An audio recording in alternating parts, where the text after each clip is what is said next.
Hi friends, দেখো আজকে আমি একটা পনিরের রেসিপি করছি। আর সেই জন্যে পনিরটাকে আমি হালকা করে ভেজে নিচ্ছি। আর পনিরটা হালকা করে ভেজে নেওয়ার পরে জলের মধ্যে একটু নুন দিচ্ছি।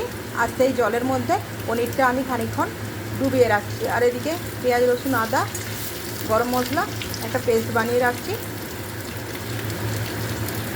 এগুলো তারপরে ফ্রাই করব। আর তারপরে এটা একটা গ্রেভি বানাবো। আমি বাকি রান্নাটা করছি।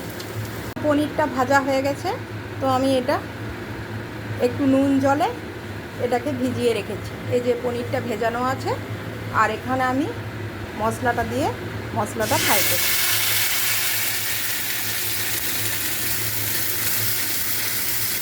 সুন্দর একটা গন্ধ বেরোচ্ছে, আর এটা ফ্রাই হচ্ছে। খুব অল্প পরিমাণে পেঁয়াজ দিয়েছি, রসুন দিয়েছি একটু বেশি পরিমাণ, আর একটু আদা দিয়েছি। আর পেঁয়াজটা কিন্তু এখানে খুব অল্প দিয়েছি।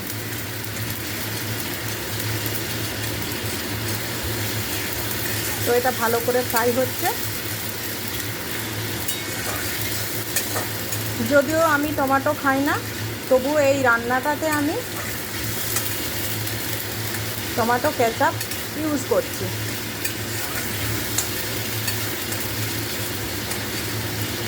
আমি এই গ্রেভিটা খাবো না, হয়তো পনিরটা আমি খাবো, যেহেতু আমার টমেটো খাওয়া বারণ।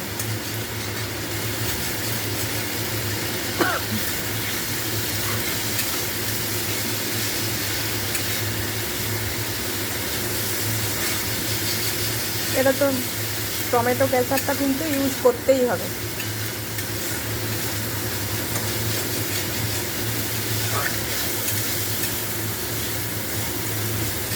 টক মিষ্টি একটা ভাব হবে। এমনিতেই পনিরের যে রেসিপি হয় তাতে একটু মিষ্টির ফ্লেভারটা না থাকলে কিন্তু ভালো লাগে না। তো এটা সুন্দর করে ফ্রাই করছি, আর সুন্দর একটা গন্ধ বেরিয়েছে। তো নুনটা তো আমার এই জলের মধ্যে দেওয়া আছে। এখানে আমি বাকি মশলাগুলো দিচ্ছি। তো মশলাটা ভালো করে কষিয়ে আমি এর মধ্যে মশলা ধোয়া যে জলটা ছিল সেটা আমি দিয়ে দিয়েছি, আর টমেটো কেচাপ দিয়ে দিয়েছি, আর এটাতে একটু পরিমাণে মিষ্টি দিয়েছি। যেহেতু এটা টক মিষ্টি একটা ভাব থাকবে, তো পনিরের রেসিপি আমি মিষ্টিটা দিয়ে দিয়েছি। এরপর আমি এর মধ্যে একটু ঘি অ্যাড করছি। আর গরম মশলাটা আগেই দেওয়া ছিল।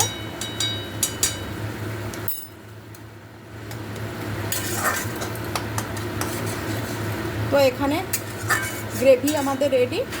তো এবার আমি পনিরটা এর মধ্যে, যে পনিরটা জল দেওয়া আছে, গরম জল দেওয়া আছে, আর এটা নুন জলে ভেজানো ছিল, তো আমি এটা এখানে অ্যাড করে দিচ্ছি। চাইলে এটা গরম জল অ্যাড করা যেতে পারে পনিরটা যখন ভেজানো হবে। আর গরম জল অ্যাড না করলেও চলবে, মানে গরম জলে না ভেজালেও চলবে, ঠান্ডা জলে ভেজালেও চলবে। মোট কথা নুনটা দিতে হবে পনিরটা ভেজানোর সময়। নুন জলে পনিরটাকে ভিজিয়ে রাখতে হবে। গরম জল সেটা মানে ইচ্ছে, যদি গরম জলে ভেজাতে ইচ্ছে করে তো হালকা গরম জল ইউজ করা যেতে পারে, না হলে ঠান্ডা জলেই কিন্তু যেমন নুনটা দেওয়া থাকে, তাহলে পনিরটা মানে নরম থাকে, খুব সফট থাকে এই জন্য। তো দেখো এটা খুব সুন্দর একটা কালার হয়ে গেছে, আর দেখতে বেশ ভালো লাগছে এটা।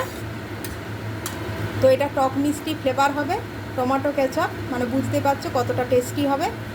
আর হেলদি তো নিশ্চয়ই, যেহেতু পনির আছে, তো হেলদি, টেস্টি আর স্পাইসি। উইকেন্ডে এটা খেতে পারো। এটা খুবই একটা সুন্দর একটা রেসিপি।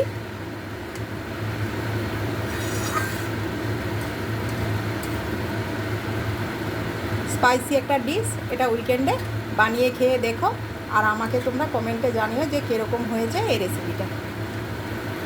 তাহলে এখন এটা আমি গরম গরম ভাতের সাথে সার্ভ করি। আর এটাতে কিন্তু হলুদ ইউজ করা হবে না, এটা এরকমই একটা কালার থাকবে, এটাতে হলুদ ইউজ করা চলবে না। আর আমি এটা ঘি দিয়েছি, আর চাইলে তোমরা এটাতে ঘি না দিয়ে বাটার দিতেও পারো। তো দেখো খুব সুন্দর একটা লুকস চলে এসছে এর। তো আমি এটা এখন অফ করি, আর এটা গরম গরম ভাতের সাথে সার্ভ করি।